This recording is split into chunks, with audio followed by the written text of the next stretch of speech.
하나님께서 우리에게 요구하시는 것이 있습니다. 그런데 그걸 조금 더 이제 구체적으로 얘기하면 우리의 또한 믿음을 잘 유지하는 비결이 뭐냐, 이렇게 또 제목을 붙일 수가 있습니다.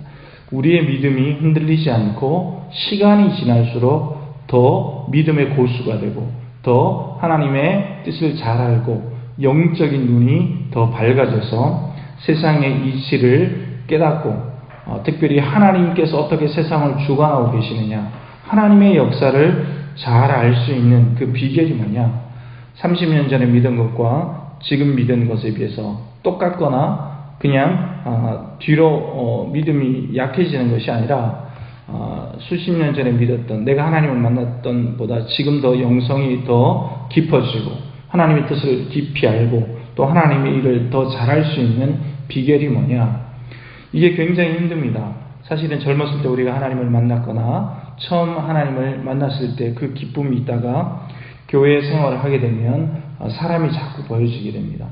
그러다가 자꾸 실망하게 되고 관행적으로 행동하게 되고 형식화되는 것이 너무나 많습니다.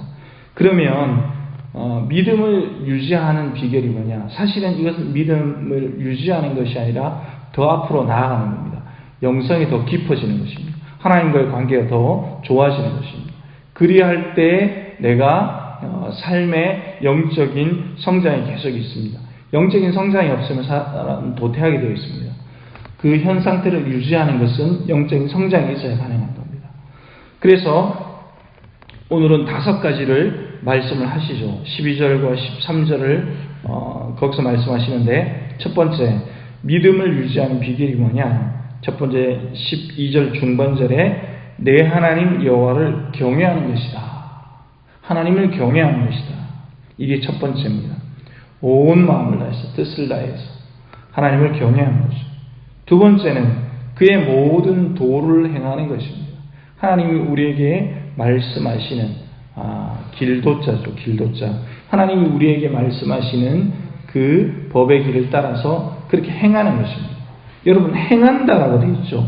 안다는 것이 아니라 행한다라고 되어 있습니다. 그렇게 살아내야 되는 것입니다. 그냥 헛똑똑이가 되면 안 됩니다. 오늘날 그리스도인들이 한국교회 관점에서 보면 그리스도인들이 왜 힘이 없느냐? 행하지 못하기 때문입니다. 그럼 철저하게 내 삶 가운데 행하려고 몸부림쳐야 되는 겁니다. 몸부림치다가 행할 수 있는 것도 있고 행하다가 또 실패하는 것도 있죠.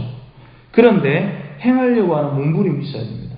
그러할 때 내가 영적으로 계속 성장하는 것입니다. 자, 그 다음에 세 번째는 그를 사랑하는 거다. 하나님을 끝없이 사랑하는 거다. 그런데 이것은 하나님을 사랑하는 법을 잘 알아야 됩니다. 그냥 무조건 하나님 사랑합니다, 이게 이런다고 사랑하는 게 되는 게 아니죠. 하나님의 깊은 사랑을 깨달아야 하나님을 사랑할 수 있는 겁니다. 하나님께서 왜 이렇게 장마철에 비를 많이 주십니까? 하나님께서 왜 이런 자연환경을 통해서 모든 것을 준비시키느냐? 이런 하나님의 사랑을 알아야 되는 겁니다. 하나님께서 왜 이런 시대적인 환경을 우리에게 주시느냐? 왜 사람과의 관계에 환경을 주시는가? 이것을 잘 알아야 하나님을 사랑할 수 있는 것입니다. 하나님께서 나에게 고난의 길을 왜 주시는가? 하나님께서 나에게 왜 축복의 시간을 허락하시는가? 축복의 시간을 허락하시고 준비하게 하시고 고난의 시간 가운데 또 고독하게 하나님을 기뻐하라고 하시는 그 이유를 알아야 하나님을 사랑할 수 있는 겁니다. 그냥 혼자 그냥 하나님을 내 의지로 사랑할 수 없는 거죠. 그 다음에는 네 번째로 마음을 다하고 뜻을 다하여 내 하나님 여호와를 섬겨라 라고 말씀합니다. 마음을 다하고 뜻을 다하여 하나님을 섬겨라. 우리의 예배가 그저 형식화될 때 우리는 그냥 종교화되어 버리는 겁니다. 종교화되어 버리는 그리스도인들이 아주 많이 있습니다. 시대가 악할수록 시대는 점점 악하여지지 점점 좋아지지 않습니다, 여러분. 시대는 그냥 겉으로는 문명이 발전하고 과학이 발전하지만 이스라엘의 금송아지를 우리는 잘 기억해야 됩니다. 이스라엘이 가나안 땅에 정착했던 모습을 잘 기억해야 합니다. 자리를 잡을수록 복을 받을수록 어떻게 됐습니까? 하나님을 잊어버리게 되잖아요. 그러므로 여호와를 깨어서 섬기는 것, 이것이 굉장히 중요합니다. 또 다섯 번째는 13절 하반절에 나오는데 여호와의 명령과 규례를 지킬 것이다. 지켜라는 것입니다. 더 강한 어법을 쓰고 있죠. 여호와의 명령과 규례를 지켜야 너의 믿음을 유지할 수 있다. 이 다섯 가지를 말씀하는 것입니다. 믿음을 유지하는 것은 믿음이 앞으로 나아간다는 말입니다. 그냥 가만히 있는 것이 아니라 내가 매주 행하듯이 예배를 지키고 그렇게 해야 된다고 믿음이 크나요? 결코 안 큽니다. 매일매일 하나님의 말씀을 사랑하고 묵상하고 하나님께 기도하고 또 내가 하루를 살면서 내가 만난 모든 환경 가운데 하나님의 뜻을 구하고 하나님의 법을 따라 몸부림쳐야지 성장하는 것입니다. 크고 작고의 문제가 결코 아닌 것입니다. 제가 젊은데 농촌 목회를 하려고 생각을 했던 이유가 있습니다. 그것은 뭐냐면 제가 제자훈련을 만나고 제자훈련을 해도 소그룹으로 함께 제자훈련을 하거든요. 소그룹을 하면은 10명 내외거든요. 그러면은 도시나 농촌이나 10명 내외 사람들은 모이지 않느냐, 그 생각이 딱 이러더라고요. 그러면 도시에서 10명을 가지고 훈련을 하나, 시골에서 10명을 훈련을 하나, 똑같은 제자훈련이 가능하다라는 결론을 제가 내렸습니다. 그래서 나도 젊었을 때 농촌으로 가서 사역을 해야 되겠다. 도시는 자꾸만 경쟁을 하니까 농촌에 사역지가 많은데 그런 생각을 했던 적이 있습니다. 그래서 중요한 것이 뭐냐, 어느 지역에 있든지 도시든지 농촌이든지 큰 도시든지 중소도시든지 중요한 것이 아니라 깨어있는 사람이 있느냐 없느냐, 그것이 중요한 것입니다. 우리나라의 상황을 보면 서울에 인구의 반이 살잖아요. 복잡하잖아요. 교통도 복잡하고. 그런데 사람들이 많이 모여 있는 것도 중요하지만 그런 걸 사람들이 선호하지만 더 중요한 것은 깨어있는 사람들이 있는 그것이 중요해요. 깨어있는 사람, 몸부림치는 교회, 하나님의 뜻대로 믿음을 키우며 살아가며, 저는 믿음을 유지한다는 이런 표현보다는 저는 성장한다는 표현이 저는 더 맞는 것 같아요. 성장해야 앞으로 나아가는 것입니다. 앞으로 나아가는 것은 믿음이 자꾸 성장해야 되는 겁니다. 교회가 하나님의 사역을 감당하려면 깨어 기도하고 찬양해야 됩니다. 조용한 기도가 언제 성장합니까? 그냥 조용히 있다가 뿔뿔이 흩어져 버리거든요. 여러분, 이 다섯 가지를 잘 기억해야 합니다. 믿음이 성장해야 되는 겁니다. 하나님 여호와를 경외하고 하나님의 도를 행하고 하나님을 뜨겁게 사랑하고 마음과 뜻을 다하여 하나님을 섬기고, 다섯 번째로 여호와의 명령과 규례를 지키는 그 성도들, 그 사람을 통해서 교회는 성장하고 하나님의 사명은 나타나는 것입니다. 14절에 15절에 보니까 하나님께서 15절 말미에 너희를 만민 중에 택하셨음이 오늘과 같다. 너희를 만민 중에 택했다는 것입니다. 여러분, 택함받은 사람이 자기가 택함을 받았는지 안 받았는지도 모르고 하나님이 택했는데 택함을 받은지 모르고 가만히 있으면 어떻게 됩니까? 하나님이 얼마나 답답하시겠습니까? 내가 너를 만민 중에 택했다. 수많은 사람 중에 택했다라고 말씀을 하는 겁니다. 14절 보면 하늘과 모든 하늘의 하늘과 땅과 그의 위의 만물은 본래 내 하나님 여호와께 속한 것이다. 여호와께서 오직 내 조상들을 기뻐하시고 그들을 사랑하사 그들의 후손인 너희를 만민 중에 택하셨습니다. 여러분, 어느 세대는 계속해서 일어나거든요. 한 세대는 일어나고 또 한 세대는 또 하나님께로 돌아가는 거거든요. 그런데 그 세대 중에 쓰임받는 사람들이 있습니다. 제가 졸업한 총신대학교, 저희는 우리 교단은 다 총신대학교를 나와야 되거든요. 다른 칼빈이나 다른 학교를 나와도 잠시라도 한 학기라도 계절 학기라도 총신에서 마무리를 해야 됩니다. 그래야지 다 인정이 됩니다. 그런데 특징이 있어요. 졸업하는 기수가 있잖아요. 제가 105 기수인데 기수가 다 있어요. 우리 여기 이제 우리 교단 시찰의 목사님들 보면 90 몇 기다, 80 몇 기다, 뭐 기수가 있어요. 근데 제가 지금 상황에서 제가 거의 막내죠. 그런데 정말로 하나님께 아주 더 크게 쓰임받는 기수들이 있어요. 이렇게 보면.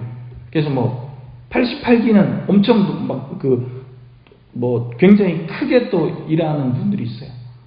또 몇 기는 또 유명하신 분들이 또 있고. 그런 걸 보면 쓰임을 특별히 많이 받는 기수도 있는 것 같아요.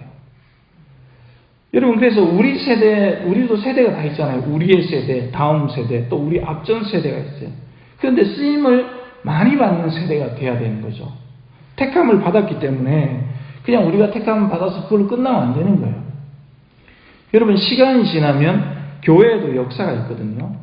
각 교회마다 다 역사가 있어요. 연역이라는 게 있잖아요. 이 시간이 지나 보면 이 세대의 성도들이 굉장히 열심히 해서 굉장한 일을 했네. 그게 역사적으로 다 나타나요. 우리 교회는 안 나타날 것 같아요? 나타나요.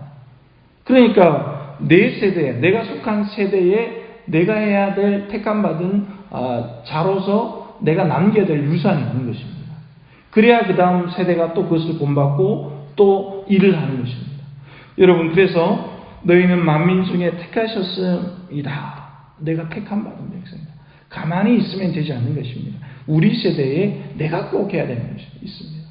여러분, 우리 주일학교 아이들이 교회에 와서 예배 드리는 걸 보면서 제가 느끼는 것이 있습니다. 세대에 꼭 해야 될 것 있다. 얘네가 또 자라가지고 하나님의 일을 할 거란 말이에요. 우리 교회를 책임질 거란 말이에요. 우리 교회를 성장시킬 거란 말이에요. 그럼 우리는 이 아이들을 잘 성장시켜야 됩니다. 하나님의 말씀으로. 그게 막중한 책임인 거예요. 요즘 아이들이 굉장히 적잖아요. 노인 연령층이 늘어나잖아요. 젊은 사람들이 점점 줄잖아요. 그러면 미래를 준비를 해야 되는 겁니다. 이 인구 절벽이라는 게 2030년이 되면 인구 절벽이 온다고 합니다. 벌써 2018년부터 노인 인구가 굉장히 늘어나고 있습니다. 미래를 준비하지 않는 교회에는 사실 희망이 없습니다. 여러분, 그리고 어떻게 말씀합니까? 16절에 보니까 그러므로 너희는 마음의 할례를 행하고 다시는 목을 굽게 하지 마라. 여러분, 믿음을 유지하는 비결, 믿음이 더 성장하는 비결이 뭐냐? 마음의 할례를 행하고 다시는 목을 곱게 하지 마라. 목이 곧은 백성이지 않느냐라고 말씀을 하셨죠. 이 마음의 할례를 행하라는 말은 하나님의 언약 백성이라는 것입니다. 그리고 이 마음의 할례를 행하라는 것은 순종하라는 뜻입니다. 순종하라. 마음의 할례는 뭡니까? 이스라엘이 남자의 그 표피를 이렇게 잘라가지고 하나님께 이렇게 이제 표피를 잘라서 내가 구별되었고 하나님께 순종한다는 의미거든요. 그 뜻은 그렇게 행하는 것은. 그래서 우리도 마음의 할례를 행하라는 것은 우리의 고집을 다 내려놓으라는 것입니다. 하나님이 원하시는 대로 살아가는 것입니다. 하나님 전에 있으면서 하나님 뜻 안에 있으면서 내 고집과 내 경험을 가지고 살면 안 되는 거예요. 그러면 하나님이 우리를 통해서 교회를 성장시킬 수가 없는 거예요. 하나님의 일을 하려면 우리의 고집이 꺾여야 되는 겁니다. 여러분, 성경에 나오는 누가 자신의 고집을 가지고 하나님의 일을 했습니까? 꺾일 때, 베드로가 자신의 고집을 꺾일 때 하나님의 일을 했잖아요. 자신의 고집이 꺾일 때 하나님의 말씀을 전했고 그럴 때 3,000명, 5,000명이 왔던 거죠. 요나가 고집이 꺾일 때 하나님의 일을 했죠. 누구 하나 고집을 가지고 하나님의 일을 어떻게 했습니까? 그래서 우리에게 필요한 것은 하나님을 위한 고집이 있어야 됩니다. 하나님께 순종하는 그것이 있어야 되는 것입니다. 다시는 목을 곱게 하지 마라. 그것은 뭐냐면 우리의 생각이 있을 때 하나님께 그것을 가지고 하나님 이렇게 하는 게 맞습니까? 라고 검증을 받으면 되는 겁니다. 그러면 하나님은 나에게 마음을 주시죠. 그건 이렇게 하는 게 맞아. 그럼 그 하나님이 원하시는 그 고집대로 그렇게 행하면 되는 겁니다. 그러면 맞는 것입니다. 그래서 우리는 이것을 인생 경험을 통해서 계속 배우는 것을 깨닫게 되는 것입니다. 그리고 17절과 19절에는 공의로우신 하나님에 대해서 우리에게 쭉 설명을 하십니다. 그리고 결론이 어떠냐? 결론은 20절입니다. 20절에 여호와를 경외하라. 이렇게 결론을 맺고 있는 것입니다. 여호와를 경외하여 그를 섬기며 그에게 의지하고 그의 이름으로 맹세하라. 여호와를 경외하라는 것이 오늘의 결론이죠.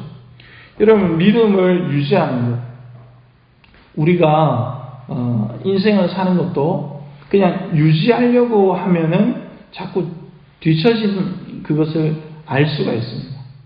그래서 사람이 자꾸 발전하려면, 사회적으로도 자꾸 발전하려면 앞서가야 되는 것입니다. 그냥 현재를 유지하려면 언젠가 내가 도태되어 버립니다. 지금 사회는, 우리나라는 4차 산업혁명이라는 말을 많이 해요. 모든 것이 바뀌기 때문에 지금 존재하는 대부분의 직업이 사라지고 새로운 직업군이 생긴다는 것입니다. 그런데 그래가지고 뭐라고 얘기를 하냐면, 시대가 빠르게 변하기 때문에 거기 빨리 대처해야 되는데 어떻게 변할지 다 사회가 몰라요. 전문가들도 앞으로 환경이 어떻게 변할지 몰라요. 예측하기 힘들어요. 그런데 신앙적인 관점에서 봤을 때는 영적으로 계속 성장해야 됩니다. 하나님을 더욱더 사랑해야 이 치열한 사회, 점점 더 성경적으로 멸망해 가는 이 시대에 우리가 믿음의 일을 할 수가 있는 것입니다. 여러분, 그냥 예전에 하나님을 잘 만났다고 해서 뜨거운 그 첫 만남이 있다고 해서 우리의 믿음이 잘 지켜집니까? 그렇지 않습니다. 우리의 첫사랑, 그것을 회복한다는 것은 그냥 그때를 추억해서 그 정도로 유지하는 게 아니에요. 첫사랑, 하나님을 뜨겁게 만났던 그거 가지고 됩니까? 아니에요. 더 하나님을 사랑해야지 더 어려운 시대를 극복해 나가고 우리가 사역할 수 있는 것입니다. 시대는 악해져 가는데 사람들이 그냥 교회만 한번 다 나가면 되지. 결코 그렇게 안 되는 것입니다. 사람들이 얼마나 악해집니까? 예전처럼 예수 믿으세요. 예수 믿으면 천국 가고 안 믿으면 지옥 갑니다. 웃기지 마. 입방아를 찍잖아요. 다 그냥 혀를 차잖아요. 그럼 뭡니까? 성도들이 더 믿음으로 더 강해지고 영성이 더 깊어지고 하나님의 말씀에 전문가가 되어야 되는 거예요. 그 모든 교회에 해당되는 거예요. 나 때 이 정도 믿고 그러면 결코 발전이 없다니까요. 더 깨어있는 영성과 더 무릎 꿇고 하나님 앞에 나아가야지. 하나님 이 시대에 뭘 해야 됩니까? 그러면 그런 사람들, 그 몇몇의 사람들을 세우셔서 사용하시는 거죠. 하나님이 온 백성, 온 민족을 언제 사용하셨습니까? 소수의 사람들은 항상 사용하셨거든요. 그럼 우리가 사는 이 지역에, 이 고안에, 정성 고안에 깨어있는 사람이 몇몇이냐? 하나님은 항상 그걸 모니터링 하신다는 거예요. 그걸 보신다는 거예요. 내가 돼야 된다는 거예요. 우리 교회가 돼야 된다는 거예요. 주님, 제가 깨어 있어서 주님의 일을 행하면서 영적인 눈이 트여져서 주님 살아내겠습니다. 하루하루 그렇게 살아내겠습니다. 그렇게 사역을 감당하겠습니다. 여러분, 그런 하루를 살아내시기를 예수님의 이름으로 축복합니다.